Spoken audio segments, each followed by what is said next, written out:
মাম্মাম মাম্মাম অত ওষুধ খাবে, ওষুধ নিয়ে এসছে। না এটা খুলে দিই। কিছু খাও, ওষুধ খাও, নাহলে তো ওষুধ খাও, কিছু খাবার খাও নি, ওষুধ না খেলে সারাদিন কিছু খাও নি, না ওষুধটা খাও। বালিশটা দিয়ে দেবো নাকি? দে আমার কাছে দে, আমি রেখে দিচ্ছি এদিকে। একটু সামনে একটা ওষুধটা আমি তো খেতেই পাচ্ছি না। ওষুধটা এত বমি হচ্ছে, বমি বমি পাচ্ছে, শুধু বমি হচ্ছে আর বমি পাচ্ছে, তো সেই জন্য কিছু ভালো লাগছে না খেতে আমার। কি করে খাবো বল? গিলতে পারবে না, গুলে দেবো। আমার কাছে দিয়ে দেখি।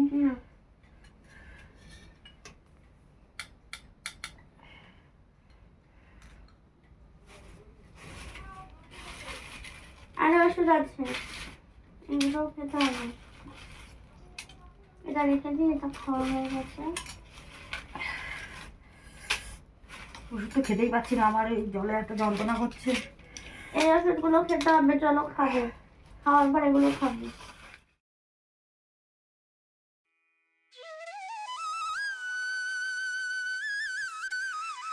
এতগুলো ওষুধ কোথা থেকে কিনে আনলি? আমার কাছে ঘরে টাকা ছিল না। আবার বাকি করে এসছিস? না, দোকানে ঘরে কতগুলো টাকা টাকা ছিল, পায়, ওটা আমি দিয়ে কাজ এসেছি। করতে পারছি না সোনা, কোথা থেকে দেবো বল? তোর এই ঘটে চলো এগুলো খেতে হবে, রাতের ওষুধ। এটা তো একটা খেলে, এই 3টে ওষুধ রাতে খাবে, 4টে ওষুধ খাওয়ার পরে। কিছু তো খেতেই পাচ্ছি না, আমার এত ব্যথা করছে, দাও, কিছু খেতে পাচ্ছি না।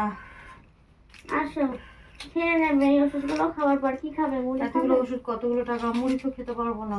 তাহলে কি সুজি খাবে? করেছিস না? হ্যাঁ, একটু সুজি বানিয়ে। সুজি খাবে? ওই 2-3 চামচ সুজি খেয়ে এই ওষুধগুলো বলেছে খেতে হবে। খেতে হবে, না খেলে শরীর দুর্বল কমবে না। ওরা ওষুধ দিয়েছে। এই ওষুধটা তো কত দাম, এটা কত 550 টাকা?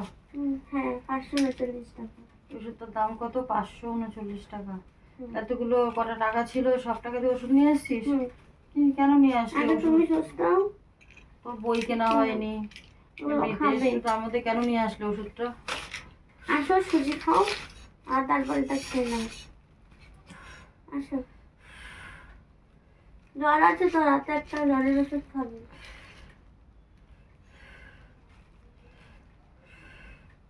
কিছু খেতে ইচ্ছা করছে না, খাবো কি করে আমি?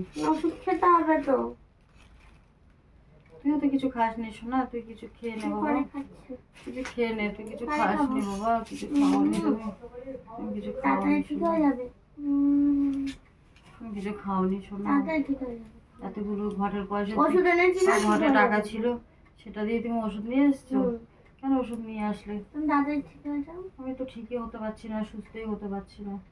একটু শরীরটা যদি ঠিক হতো তো ভালো হতো, কোনো কাজও করতে পারছি না। তোর পড়া আছে, ঠিক আছে, তুই আমি কাজ রাতে করবি, পড়বো কখন আজকে। কি করবি, রাত জেগে পড়বি, তারপরে এমনিতে খাচ্ছিস না, তুইও ঠিক এইগুলো মতন খাওয়া সরিয়ে দাওয়া দাও, করছিস ধরে না কিছু। মশারি ধরে। চলো তার খেয়ে জন্য নেবে। শরীরটা এত খারাপ, আজকে আমি উঠতেই পারিনি বন্ধুরা, এখানে সারাদিন এনে উঠতে দেবো। পারিনি। ওষুধটা খেলাম তো একটু পর, আমি খেতে পাচ্ছি না, খেলেই তো যন্ত্রণা করছে, খেলে এইগুলো সব যন্ত্রণা করছে, তো মুখে কিছু দিতেই পারছি না। কি করে খাবো বল বাবা, কি করে খাবো, এত যন্ত্রণা করছে, খেতেই পাচ্ছি না। আর ওষুধটা তো খেলাম কষ্ট করে, জলটা গরম আছে, জলটা ঢাকা দিয়ে রেখে দে। দাও, আমি তো ঠান্ডা জল কিছু খেতে ওষুধটা পারছি না, কি টেবিলে করবো? রাখছি, আসো। আর এরকম করে গালটা ধরে বসে থাকি যন্ত্রণায়, কিছু করতেই পারছি না, কি করে খাবো সোনা? হ্যালো বন্ধুরা, তোমাদের এখন শুভ সন্ধ্যাও আর বলতে পারবো না, কারণ এখন অনেকটা রাত হয়ে গেছে। এখন বাজে কটা দেখো, দেখো কটা বাজে, 10টা 15। এখন বাজে 10টা 15 বাজে। আর আমার যন্ত্রণায় আমি সারাদিন উঠতে পারিনি, কিচ্ছু খেতে পারিনি। এই যে ওষুধ, মেয়ে এখন ওষুধ খাইয়ে দিয়ে গেল। মেয়ে ওষুধ ছিল না, মেয়ের ঘরে টাকা ছিল, কয় টাকা জমিয়েছিল মেয়েটা, সেই ঘরের টাকা দিয়ে মেয়ে ওষুধ নিয়ে এসছে, আমি জানিও না। আমি তো সারাদিন উঠিনি, সারাদিন শুয়েছিলাম। আমার শরীরটা খুব খারাপ, জ্বরটা কমছে না, কালকের থেকে বন্ধুরা শরীর খুব খারাপ, জ্বর এসছে, জ্বরে যন্ত্রণা যন্ত্রণা করছে, মাথা গা মানে হাত পা যন্ত্রণা করছে আজকে। তারপরে গলাটা খুব ব্যথা, গিলতে পারছি না, ঢোক গিলতে পারছি না। গরম জল দিয়ে এখন ওষুধটা খেলাম, খাওয়ার আগের ওষুধ। এখনও খাওয়ার পর অনেকগুলো ওষুধ, আর কত ওষুধ দেখেছো? ওই একটা ওষুধ 500 টাকা, 550 টাকা, 200 টাকা, 300 টাকা এরকম। ডাক্তারের ভিজিটটা বন্ধুরা কষ্ট করে দেয়া যায়, কিন্তু ওষুধগুলো কিনতে দেয় না, ওই ওষুধগুলোর অনেক দাম। আরে ওই ওষুধগুলোই তো আমি কিনতে পারছি না। ওষুধগুলো খেলে হয়তো আমি সুস্থ হয়ে যেতাম, কিন্তু ডাক্তার দেখিয়ে যদি রিপোর্টগুলো করে আমি ওষুধটা খেতাম, হয়তো আমার শরীরটা একটু ভালো লাগতো। কিন্তু আমি তো সেটা করতে পারছি না, টাকার অভাবে আমি ডাক্তার দেখাতে পারছি না গো। আর মেয়ে আজকে, আমার শরীর এতটাই খারাপ কালকের থেকে, মেয়ে আজকে না দেখে মেয়ে চলে গেছে, ওর ঘটে কটা টাকা জমিয়েছিল, সেই টাকা কটা দিয়ে আমাকে ওষুধ এনে দিয়েছে আমার মেয়ে, শুধু আমাকে সুস্থ করার জন্যে। ওর এখনও খাতা কেনা হয়নি, 10খানা খাতা কিনতে হবে বললো মাম্মাম 10টা খাতা কেনা হয়েছে, আবার 10টা খাতা লাগবে। তো এই খাতাগুলো কিনবে, না কিনলে তো মেয়েটার লেখাগুলো করতে পারছে না।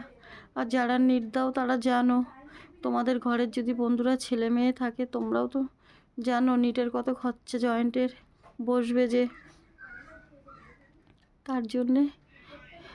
তার জন্যে মেয়ের প্রচুর খাতা লাগে। 10টা করে খাতা কিনি আমি, যেখানে আগে আমি অনেক খাতা কিনে দিতাম একসাথে কেজি হিসাবে, এখন আমি টাকার জন্য কিনে দিতে পারি না। দেখো মশারি টানানো, সারাদিন শুয়েছিলাম, আমার শরীর এত অসুস্থ, আমি কিছু, এই দেখো কত ফুলেছে আমার গলা, এই জায়গাটাও ফুলে গেছে, এই দেখো পুরো ফুলে গেছে এই জায়গাটা। আর গিলতে পারছি না, লবঙ্গ দিয়ে রেখে দিচ্ছি বন্ধুরা, কিন্তু কিছুই করতে পারছি না আমি। আমার শরীরটা, গা হাত পা কাঁপছে, খেতে না পারলে তো গা হাত পা কাঁপবে বলো। কিন্তু ওষুধগুলো শেষ হয়ে গেছিলো, তো মেয়ে ওষুধ নিয়ে এসছে, আর আমার গায়ে একদম শক্তি পাচ্ছি না আমি, এতটাই শরীর খারাপ, এতটাই দুর্বল যে আমি শক্তিই পাচ্ছি না, যে আমি উঠে যে একটু মেয়েটা পড়ছে, মেয়েটাকে কাজ করে দেব। আজকে কোনো রান্না, সিদ্ধ ভাত টাত কিচ্ছু করিনি, সুজি করেছে আমার মেয়েও তাই খেয়েছে গো বন্ধুরা।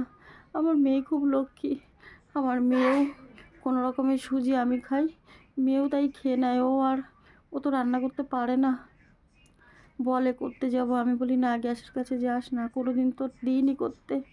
তো মেয়ে পারে না, মেয়ে সবসময় পড়া নিয়েই থাকে।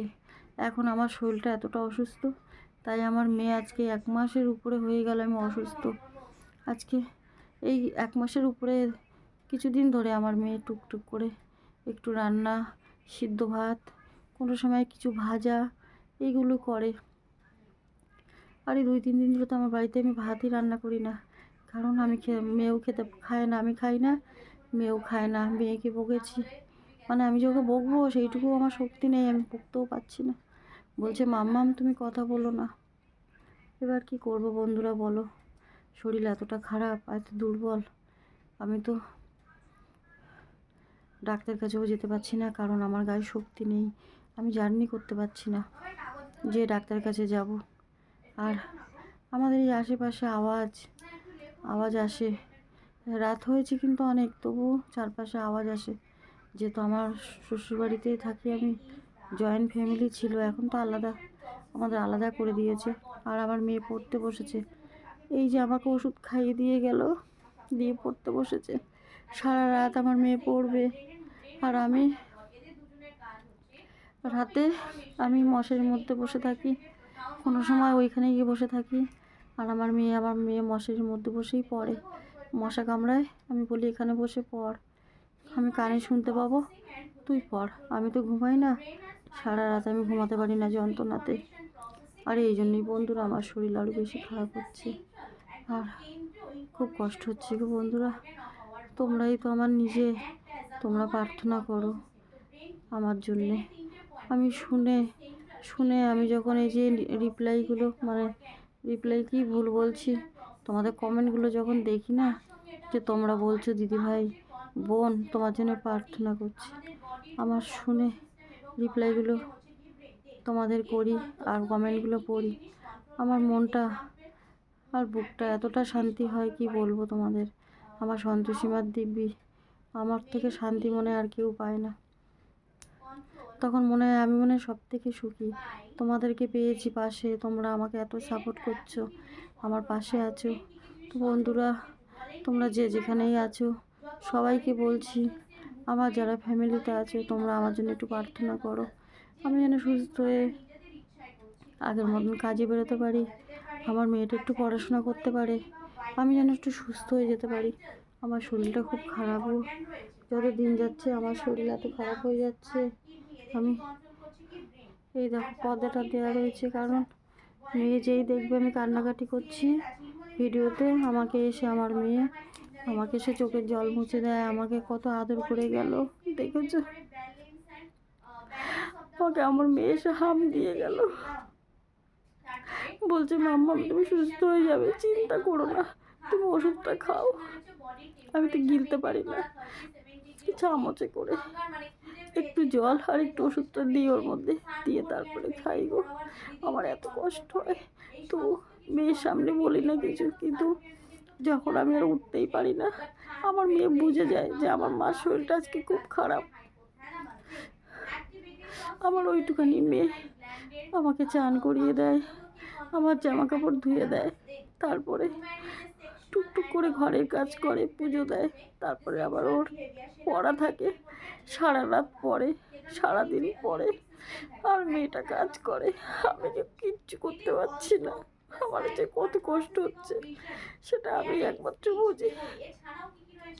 আমার এই কষ্টটা কেউ বুঝবে না, একমাত্র আমার মতন যারা আছে মায়েরাই বুঝবে, আর আমার যারা ফ্যামিলিতে আছে আমার বন্ধুরা তোমরাই বুঝবে, যারা সবসময় আমার ভিডিও দেখো, আমার কমেন্টগুলো, আমাকে ভিডিও দেখো, আমাকে কমেন্ট করো, ওর ভিডিওটা দেখো, তবেই তো তোমরা, তোমাদের জন্যই আমি ভিডিও করি, আমার কষ্ট হলেও ভিডিও করি, কেন বলো তো, আমি জানি আমার বন্ধুরা আমাকে ভালোবাসে, আমি তোমাদের ভালোবাসি, খুব ভালোবাসি, আর তোমাদের জন্য আমার যতই কষ্ট হয় আমি ভিডিও করি, কারণ আমি জানি আমি যদি কষ্ট করে ভিডিও না করি আমার চ্যানেলটা ডাউন হয়ে যাবে, এমনিতেই ডাউন হয়ে গেছে চ্যানেলটা, একটু ভিউ আসে আবার কোনো দিন আসে না, এরকম হয়ে যাচ্ছে, কি করব, একই ভিডিও দিতে হয়, আমি অসুস্থ, তো অসুস্থ ছাড়া কি ভিডিও দেব, আমার মেয়ে যে কাজ করে, মেয়ে তো ভিডিও করতে পারে না, ও পড়াশোনা করে, তারপরে স্ট্যান্ড নেই, তো স্ট্যান্ড থাকলে ফোনটা রেখে ভিডিও করতে পারতো। এই যে আমি তোমাদের সাথে কথা বলছি দেখো হাতে ধরে, এই দেখো এক হাতে ফোন ধরে কথা বলি, আবার এই হাত ব্যথা হয় এই হাতে ধরি, আমার মতন তো পারে না যে ফোনে ধরে কথা বলবে, তো পারে না করতে, ওকে আমি বলি তুই একটু কাজ করিস ভিডিও কর, বলে মামা আমি পারি না, ও বাচ্চা মানুষ অত পারে। একজন বলেছে এইচএস দিয়েছে, তো মেয়ে কি ছোট, তোমরা বলো বন্ধুরা, একটা 15-16 বছরের মেয়ে, সে কত বড় হতে পারে বলো তো, আর ছেলে মেয়েরা যতই বড় হয় তার মায়ের কাছে সন্তান সবসময় ছোটই হয়, তাই আমি বলেছি আমার মেয়ে ছোট, এটা কি ভুল বলেছি বলো, আমার কাছে আমার মেয়ে যতই বড় হোক আমার কাছে ছোট, একটা 15-16 বছরের মেয়ে সে তো ছোট, সে কি বড়, তো জানি না মানুষই কিভাবে এরকম কমেন্ট করে, একটা অসুস্থ মানুষকেও ছাড়ে না, যারা এইসব যাদের মানসিকতাই এরকম তারাই এই ভিডিওতে এরকম বলে, আমার শরীর কতটা খারাপ সেটা একমাত্র আমিই জানি, যারা কমেন্টগুলো করো তারা বুঝবে না, কেন তাদের সাথে তো এরকম হয়নি, কী করে বুঝবে, আজকে তোমাদের আমি চাই কারোর জন্য না হয়, সবাই ভালো থাক, কারোর হলেই সেই বুঝতো, তো আমার গলায় এমন ব্যথা, এতটাই ব্যথা আমি কিছু খেতে পারি না, কিছু গিলতে পারছি না, তো সেই কষ্টটা আমার হচ্ছে, কত ফুলেছে দেখো আমার গলা মুখ টুক কত ফুলেছে, তবু আমি, আমার গায়ে শক্তি নেই, আমি ডাক্তারের কাছে যাব, তো আমি ওষুধ কিনে, মেয়ে ওষুধ নিয়ে এসছে ডাক্তারের প্রেসক্রিপশান থেকেই ওষুধ এনেছে। ওই ওষুধটা খেয়ে কিছু টাকা যদি পাই, ওই যেখানে সেলাই করতাম ওখান থেকে যদি কিছু টাকা নিতে পারি ওই মালিকের থেকে চেয়ে, তাহলে ওই দাদাটার থেকে কিছু টাকা চেয়ে তারপরে ব্লাড টেস্টগুলো করব, টেস্ট করে তারপরে ডাক্তারের কাছে যাব ভাবছি। না গেলে তো হবে না, আমাকে সুস্থ না হলে, আমি যদি সুস্থ না হই, আমি যদি বিছানায় পড়ে থাকি, আমার মেয়েকে কে দেখবে? তোমরা যে আমাকে একজন বলেছে, এক দিদিভাই, যে তুমি ডাক্তার দেখাও, সুস্থ হও, নাহলে পরে কী হবে। ঠিকই বলেছ, পরে বাড়াবাড়ি হলে কি হবে? বাড়াবাড়ি তো এখনই হয়ে গেছে, এখনই তো, আমি তখন যদি ডাক্তার দেখাতে পারতাম তাহলে এতটা বাড়াবাড়ি হতো না। এখন এত বাড়াবাড়ি হয়েছে, আমি তো বুঝতে পারছি। দেখো ডবল থতনা হয়ে গেছে, মনে হচ্ছে ডবল হয়ে গেছে আমার এইখানটা, দেখতেই পাচ্ছি ফুলে কতটা ডবল হয়েছে দেখো। তবু তোমরা একটা মানুষকে দেখে কি বোঝো না? কি করে বলো যে অভিনয় করছি, নাটক করছি? জানি না, এতেই বোঝা যাচ্ছে তোমার মেন্টালিটিটা কি, তোমার মানসিকতা কি, সে বোঝাই যাচ্ছে। তো তুমি হয়তো এরকম নাটক করো তাই বলছো। তো যাই হোক, ভালো থেকো, সবাই ভালো থেকো, সুস্থ থেকো। ভিডিও বড় করব না আমি বেশি ভিডিও। একজন দিদিভাই বলেছে যে ভিডিও বড় হয়ে যায়। হ্যাঁ, কথা বলতে বলতে আমি তোমাদের সাথে কথা বলি, ভিডিও বড় হয়ে যায়। তো আমি চেষ্টা করবো গো দিদিভাই, ছোট ছোট যাতে ভিডিও করতে পারি। আসলে মনের কথা বলতে বলতে আমার দেরি হয়, অনেক এক টানা কথা বলতে পারি না, তো ভিডিওটাও বড় হয়ে যায়। তো আমি চেষ্টা করব যাতে ভিডিও ছোট ছোট দিতে পারি। যাই হোক, আজকে আর বেশি বড় করব না, আর বেশি কিছু বললাম না। তোমরা সবাই সুস্থ থাকো, তোমাদের পরিবারকে নিয়ে ভালো থেকো। আর প্রার্থনা করি দিদিভাইটাকে একটু, দিদিভাই বোন, তোমাদের ঘরের মেয়ে হিসাবে যে যেখানেই আছো আমাকে একটু কমেন্ট করো, একটা করে লাইক দিও, আর একটু প্রার্থনা করো আমি যেন তাড়াতাড়ি সুস্থ হয়ে যেতে পারি, ডাক্তারের কাছে যেতে পারি, আমার মেয়েটাকে পড়াতে পারি। এটা নিয়ে একটু তোমরা প্রার্থনা করো। আমার যে কষ্ট হচ্ছে আমি বুঝতে পারছি। আমাকে দেখে কি মনে হয় তোমাদের আমি অভিনয় করছি বলো তো? জানি না মানুষে কি করে বলে। তো যাই হোক, গুড নাইট, ভালো থেকো। আর আমার যারা ফ্যামিলি আছো তোমাদেরকে বলছি, দাদা ভাই, দিদি ভাই, বোন, তোমরা সবাই এই দিদি ভাইটাকে আর এই বোনটাকে একটা করে লাইক করে দিও। আর যদি একটু পারো আমার ভিডিওটা একটু বেশি বেশি শেয়ার করো, যাতে আমার এখান থেকে একটা আর্নিং আসে, সেটা দিয়ে আমি একটু চিকিৎসা করতে পারি, একটু সুস্থ হতে পারি, আর আমার মেয়েটাকে একটু পড়াতে পারি।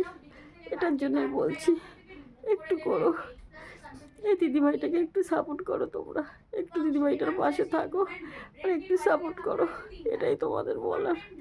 একটু সাপোর্ট করো আমাকে গো।